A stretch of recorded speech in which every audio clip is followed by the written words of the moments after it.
औज़ु बिल्लाहि मिनश्शैतानिर्रजीम बिस्मिल्लाहिर्रहमानिर्रहीम कुलू वशरबू वला तुसरिफ़ू सदक़ल्लाहुल अज़ीम।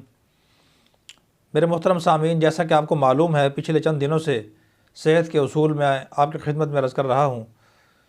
पाँचवां उसूल ये है कि इंसान दो खानों के दरमियान मुनासिब वक्फ़ा रखे। डॉक्टर हज़रात ये कहते हैं कि दो खानों के दरमियान 12 घंटों का या कम अज़ कम 6 घंटों का वक्फ़ा होना चाहिए, कम अज़ कम। क्योंकि 12 घंटे के बाद जो इंसान खाना खाता है वो इंसान के मैदे पे, तबीयत पे भारी भी नहीं होता, उसके खाने से गैस भी नहीं होती, बदहज़मी भी नहीं होती, और खाना खाने के 12 घंटे के बाद जो खाना इंसान खाता है तो वो हज़म भी सही हो जाता है और मैदे की सफाई भी सही तरीके से हो जाती है, पेट की सफाई भी हो जाती है। और 12 घंटे के बाद सच्ची तलब, सच्ची भूख इंसान को लगती है, और सच्ची तलब पैदा होने के बाद, सच्ची भूख लगने के बाद जो खाना इंसान खाता है वो जिस्म को, सेहत को नुकसान नहीं देता। अगर इंसान झूठी भूख इंसान को हो, खाना भी खाने की सही तलब ना हो और इंसान खाना खा ले या थोड़ा वक्फ़ा रख के इंसान खाना खाए तो फिर वो खाना इंसान की सेहत को नुकसान देता है। उसके खाने से तबीयत पे बोझ भी होता है, मैदे को भी नुकसान देता है, और इंसान को गैस की, बदहज़मी की बीमारी भी इंसान को लग जाती है। तो इसीलिए डॉक्टर हज़रात ये कहते हैं कि दो खानों के दरमियान 12 घंटों का ये सबसे बेहतरीन है। और अगर 12 घंटे का वक्फ़ा इंसान नहीं कर सकता तो कम अज़ कम 8 घंटे का या 6 घंटे का वक्फ़ा तो लाजमी करना चाहिए। लेकिन अफसोस ये है, और डॉक्टर ये भी कहते हैं कि इन 6 घंटों के दरमियान जब इंसान पहले टाइम में खाना खा ले तो दूसरे, जब तक 6 घंटे ना गुजरें तो दरमियान में इंसान कोई दूसरी चीज़ भी ना खाए। बेहतर ये है कोई और चीज़ भी ना खाए ताकि मैदे को सही अपना काम करने का मौका मिले। लेकिन अफसोस ये है कि आज हमने सेहत के इस उसूल को फरामोश किया हुआ है। बहुत कम लोग हैं, बहुत कम, जो 12 घंटे का वक्फ़ा करते हों दो खानों के दरमियान। 12 घंटे का वक्फ़ा अक्सर लोग नहीं करते, और बहुत कम ऐसे हैं जो 8 घंटे का वक्फ़ा करते हैं, 2 टाइम खाना खाते हैं। और 6 घंटे का वक्फ़ा करने वाले भी बहुत कम हैं, और वो भी अक्सर वो लोग हैं कि दो खानों के दरमियान 6 घंटे का वक्फ़ा तो करते हैं लेकिन दरमियान में और बहुत सारी चीज़ें खा लेते हैं, जिसकी वजह से पहला खाना भी सही तरीके से हज़म नहीं होता, मैदे को नुकसान भी होता है, मैदा कमज़ोर भी होता है।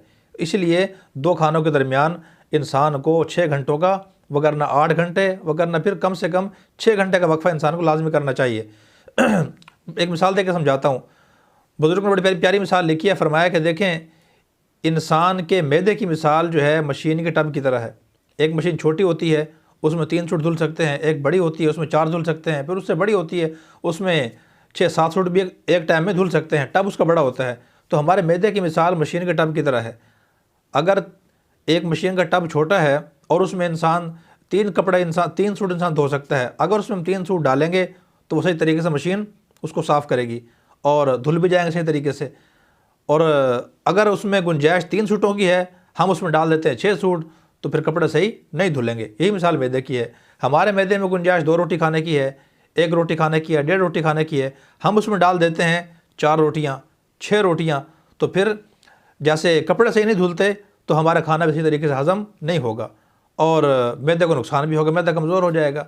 इसी तरह दूसरी बात आप ये देखें, हमारे घरों में ख़वातीन मशीन लगाती हैं, कपड़े धोती हैं, तो अगर जिस मशीन का टब बड़ा हो तो उसमें 4 सूट एक टाइम में धुल सकते हैं, वो 4 डालती हैं, और 4 डालने के बाद जब वो धुल जाते हैं उनको बाहर निकालती हैं, फिर उसके बाद 4 और डालती हैं।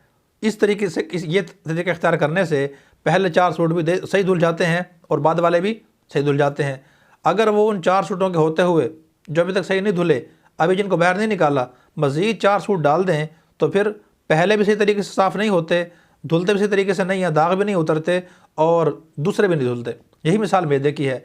जब तक पहला खाना हज़म नहीं हुआ, पहली रोटी हमने जो खाई है वो हज़म नहीं हुई, मज़ीद हम और डाल देंगे तो फिर पहला खाना भी इसी तरीके से हज़म नहीं होगा और बाद वाला भी इसी तरीके से हज़म नहीं होगा।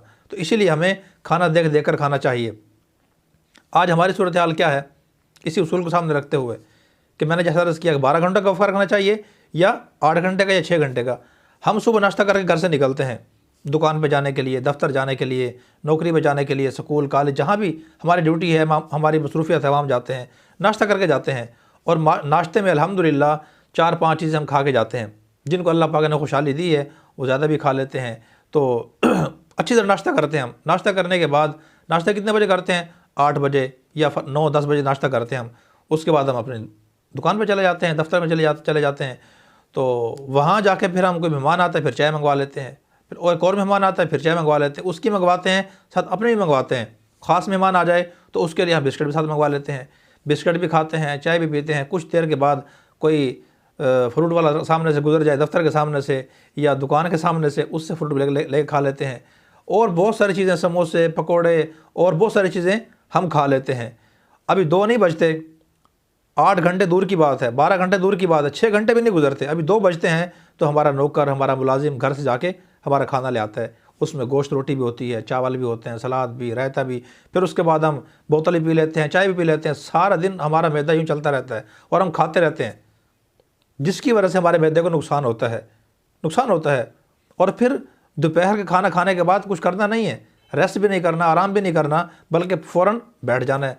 सुबह का नाश्ता करते हैं, दुकान पे आके बैठ जाते हैं, दोपहर का खाना खाते हैं, फिर बैठ जाते हैं, और फिर शाम को घर आते हैं तो खाना हमारे लिए तैयार होता है। खाना खाने के बाद हम सो जाते हैं, फ़ौरन सो जाते हैं, चहलकदमी भी नहीं करते, वॉक भी नहीं करते। तो लिहाजा इस बदपरहेज़ी से हमें परहेज़ करना चाहिए और 2 खानों के दरमियान मुनासिब वक्फ़ा हमें रखना चाहिए। सबसे बेहतरीन तरीका यह इंसान 12 घंटे का वक्फ़ा इंसान रखे। 12 घंटे का नहीं कर सकता, इंसान 8 घंटे का वक्फ़ा रखे। 8 घंटे का नहीं कर सकता तो कम अज़ कम इंसान 6 घंटे का वक्फ़ा इंसान ज़रूर करे, और दरमियान में हल्की फुल्की चीज़ खा ले तो बेहतर है, तो वगैरह इंसान ना खाए। डॉक्टर हज़रात ये कहते हैं कि इंसान सुबह के टाइम खाना खा ले, दोपहर को इंसान खाना ना खाए, रोटी ना खाए। अगर शदीद तलब भूख की ना, खाने की ना हो, हल्का फुल्का इंसान फ्रूट खा ले, कोई और चीज़ खा ले, शाम को इंसान असर के बाद खाना खा ले। लेकिन ये सारी बदपरहेज़ी हम करते हैं, सारा दिन खाते रहते हैं। अब इसमें मैदे का क्या कसूर है? कसूर तो हमारा अपना है। एक वो आदमी जिसने मेहनत मजदूरी करनी है, जिसने हल चलाना है, कोई मुशक्क़त वाला काम करना है, तो वो तो इस किस्म की बदपरहेज़ियाँ करे, खाने पे खाना खाए, उसको तो सेब देती हैं। चलो वो तो इंसान सोचता है कि चलो ये काम करेगा तो कुछ ना कुछ इसके मुज़र असरात से महफूज रहेगा। और एक वो आदमी जो हमारे जैसा शहरी आदमी है, साफ़ सुथरा काम है, बैठने वाला, मुताला करने वाला, लिखाई करने वाला, दफ्तर वाला काम है, नौकरी है, जो शहर के लोग होते हैं, तो खाना भी अच्छा खाते हैं हम, और खाते भी ज़्यादा हैं, और फिर कुछ करते भी नहीं है, बैठे रहते हैं। बैठने वाला काम है हमारा साफ़ सुथरा, अल्लाह ने किस्मत ऐसी बना दी। तो लिहाजा खाना इंसान को देख देख कर खाना चाहिए, और बदपरहेज़ी करने से इंसान को बचना चाहिए। ये 5वां उसूल है कि इंसान 2 खानों के दरमियान मुनासिब वक्फ़ा रखे। वक्फ़ा रखेंगे तो इंशाअल्लाह जो पहला खाना है वो सही तरीके से हज़म भी होगा, सफाई भी होगी, पेट की भी और मैदे की भी इंशाअल्लाह। और दूसरा खाना जब खाएंगे, सच्ची तलब होगी भूख की, फिर हम खाएंगे तो फ़ायदा भी होगा। खाने पे खाना खाएंगे तो पहला उसी तरीके से हज़म नहीं होगा और बाद वाला भी हज़म नहीं होगा। आप देखें, घरों में मशीन लगाते हैं ना, मैंने पहले मिसाल दी है, तो अगर ज़्यादा कपड़े बाज़ औक़ात ख़वातीन डाल देती हैं लालच में आगे, चलो जल्दी धुल जाएंगे, तो फिर जिस मशीन के टब में 4 सूटों की गुंजाइश होती है वो 6 डाल देती हैं, तो बाज़ औक़ात फिर क्या होता है, मशीन आवाज़ें देना शुरू कर देती है। पंखा भी उससे कमज़ोर हो जाता है, जो कपड़ों को धोता है, पानी को घुमाता है, वो भी कमज़ोर हो जाता है। और बाज़ औक़ात फिर ज़्यादा पानी हो जाने की वजह से, कपड़े ज़्यादा डालने की वजह से जो साबुन के झाग होते हैं और सरफ़ के झाग होते हैं, बाज़ औक़ात बाहर गिरना शुरू हो जाते हैं। यही मिसाल इंसान की है। जब इंसान खाने पे खाना खाता है, पहला खाना से हज़म नहीं होता और अंदर डाल देता है, तो फिर क्या होता है, जैसे मशीन से झाग बाहर निकलते हैं, तो फिर इंसान को बाज़ औक़ात उल्टी आना शुरू हो जाती है, क्या आना शुरू हो जाती है, मैदा इंसान का ख़राब हो जाता है, और बदहज़मी और पेट में गैस और दूसरे मसाइल पैदा हो जाते हैं। लिहाजा 2 खानों के दरमियान मुनासिब वक्फ़ा रखना चाहिए, कम से कम 12 घंटे, वरना 8 घंटे, वरना कम से कम 6 घंटे का वक्फ़ा तो लाज़मी करना चाहिए। बाकी इंशाअल्लाह इसी 5वें उसूल का पार्ट 2 इंशाअल्लाह अगली वीडियो में अर्ज़ करूँगा। ज़िंदगी बाकी, मुलाकात बाकी। अल्लाह पाक मुझे भी, आप सब हज़रात को भी इन तमाम उसूलों पर अमल करने की तौफ़ीक़ अता फ़रमाए। व आख़िर दावाना अनिल हम्दुलिल्लाहि रब्बिल आलमीन।